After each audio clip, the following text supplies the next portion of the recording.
د حضرت موسی علیه السلام خلاف یو میټینګ یې راوغوښتلو، نو دا ایمانداره سړی پاڅېدلو او د فرعون ته او هغه نور وزیرانو ته او د قوم د خلکو ته یو څو سختې خبرې وکړې.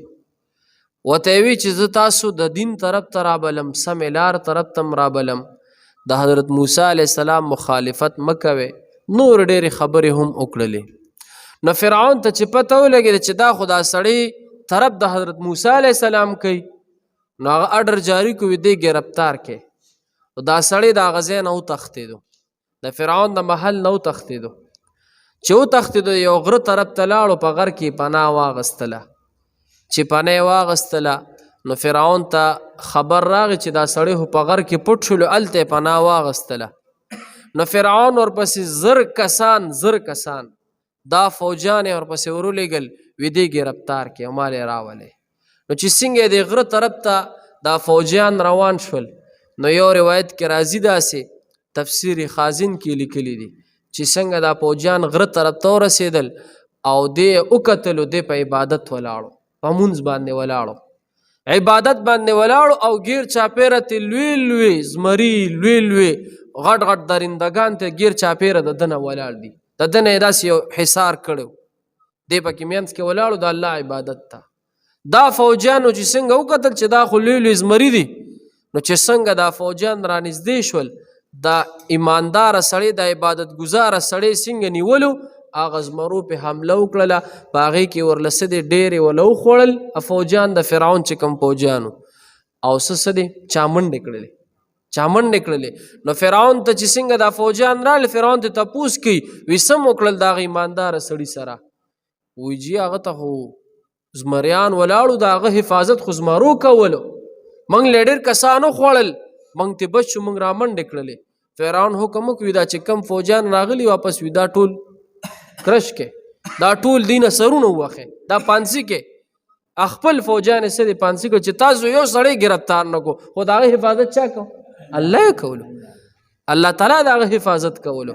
ایمان یې مضبوطو، د فرعون په محل کې خاص کسو د هغه خو زړه کې اول ایمان پټو، بیا د ایمان هغه اظهار ښکاره وکړلو او ایمان یې پرې نه ښودلو، الله تعالی د هغه حفاظت وکړلو. نو ګوره الله تعالی خو د هغه حفاظت وکړلو په دنیا کې، الله تعالی د هغه مقام بیان کو، ویل د ده دپاره څه د جنت دی جنت.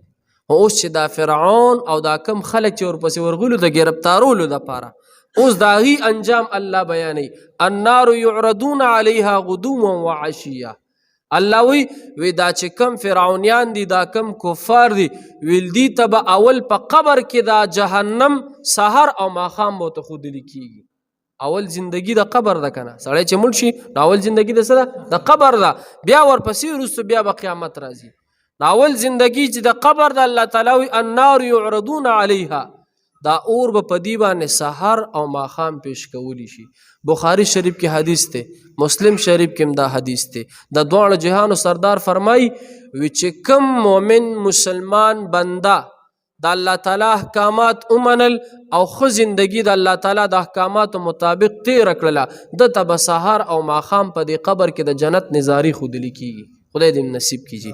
او وره بیا هم په دغه حدیث کې لاندې لیکلي حضور علیه السلام فرمان دی، وی چې کم سړي د الله تعالی د احکاماتو نافرماني وکړله، ویل دته به سحر او ماښام به دته د جهنم نظارې ښودلي کېږي. خدای دې امتحان وکړي. په خبره پوه شوې؟ ویوم تقوم الساعة، دا به کمې پورې وي، دا د قبر کې به دته د عذابونه تر کمې پورې وي کله چې قیامت قایم شي، تر هغه ورځ چې کله څه دی قیامت قایم شي.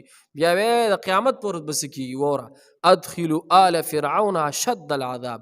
الله وی به فرشتو ته به وی د فرعون او د ده دا چې څومره فوجیان دي، د دا څومره لښکر دی، دا وغورځوئ جهنم د عذاب ته وغورځوئ.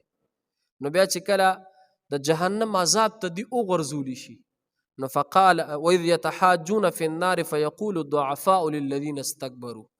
نو په جهنم کې چې دا کم لاندې طبقې والا کافران دي، څه به دا مالداره کافران دي، څه به لاندې کمزوري کافران، نو دا کمزوري کافران به د مالداره کافرانو ته وایي چې موږ خو د ستاسو د وجې نه څه دی ایمان نور وړو، ستاسو د وجې نه خبره نه ومنلې د پیغمبر، اوس خو موږ د دې عذاب نه بچ کې که نه، اوس خو موږ د دې عذاب نه بچ کې که نه. یو بل سره به د لاندې طبقې والا کافران به د دې مشرانو کافرانو سره به جنگ کوي. الله دې آیت کې وي جنگ به کوي. یو بل ته به وي موږ نه سره دا عذاب اوس موږ نه لرې کې که نه عذاب به لکه څوک لرې کولی شي ما سوا د الله نه. کافران دپاره الله تعالی اټله فیصله قانون د الله دا دی چې کافر دی ایمان یې راوړ دی به همیشه دپاره جهنم کې وي. بیا ورپسې جي قال الذين استكبروا انا كل فيها ان الله قد حكم بين العباد. د دې جهنم د پاره الله تعالی نور لس فرشتې مقرر کړي.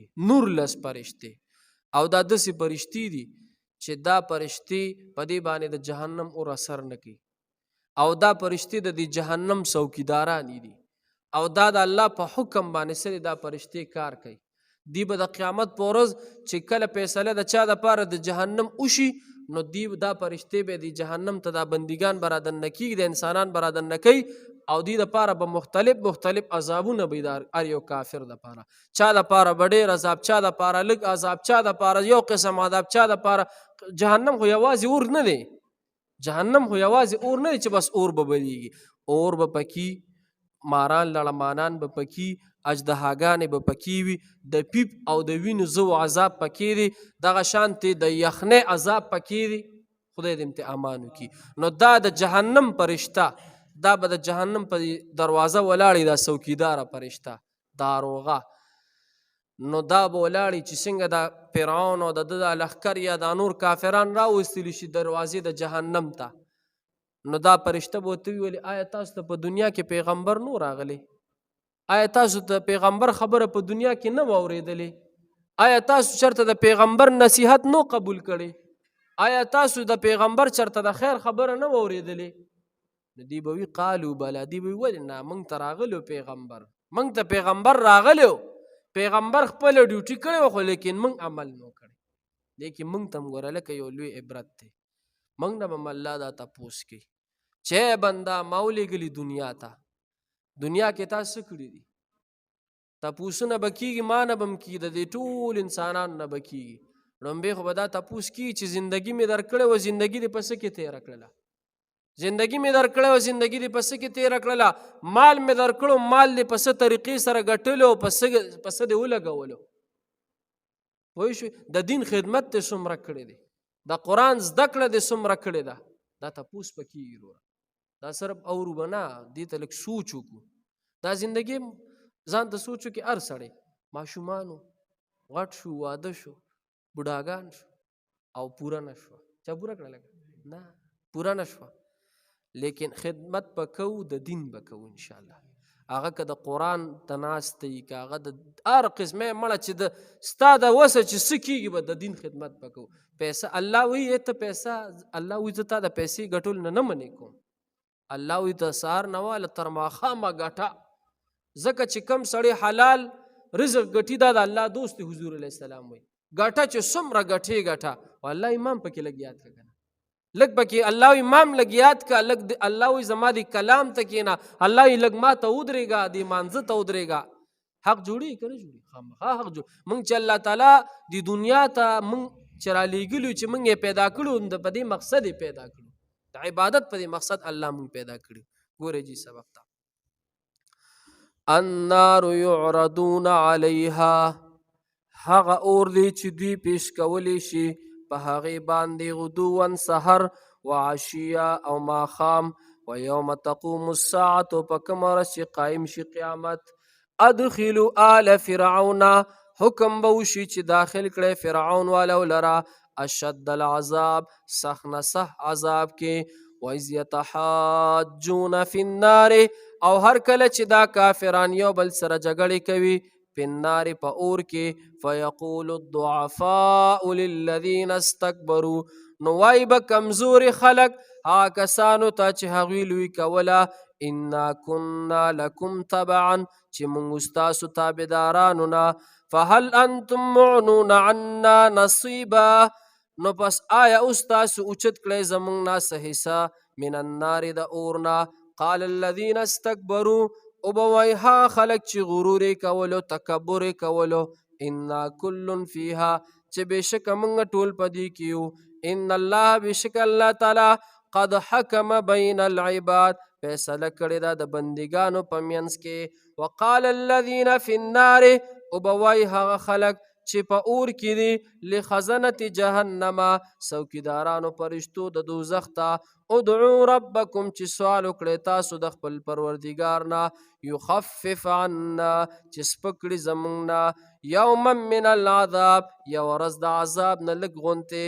قالو به وایي دا څوکیدارانې فرشتې اولم تکو اولم تکو تأتیکم آیا نه راتلل تاسو ته رسولکم پیغمبران ستاسو بالبینات د واضحو دلیلونو سره. قالو نو وایي به دي بلا ولې نه قالو نو وایي به دا څوکیدارانې فرشتې فدعو تاسو په خپله دعا وکړئ وما دعاء الکافرین او نه د دعا د کافرانو الا فی ضلال مگر بې اثره پاتې. صدق الله. الحمد لله رب العالمين والعاقبة للمتقين والصلاة والسلام على أشرف الأنبياء المرسلين وعلى آله الطيبين وعلى آله وصحبه أجمعين. يا رب لك الحمد كما ينبغي لجلال وجهك وعظيم سلطانك يا أرحم الراحمين يا أرحم الراحمين يا أرحم الراحمين. یا الله مونږ چې دا کم درس وکړو په دې خپل دربار کې قبول کړي. خدای مونږ ټولو ته پې اجرونه ثوابونه راکړي دنیا آخرت کې راکړي. یا الله دا کم ناس ملګري مشران ځوانان دي یا الله کلي علاقه کې محله کې د چا څه مشکلات ختم کړي چا څه پریشانۍ ختم کړي. یا الله د چا کورونو کې بیماری ختم کړي. یا الله زمونږ د ټولو حامی و ناصر شي. یا الله زمونږ د ټولو حامی و ناصر شي. خدای زمونږ د ټولو مددگار شي. وصلی الله تعالی علی خیر الخلق محمد و آله وصحبه. اللهم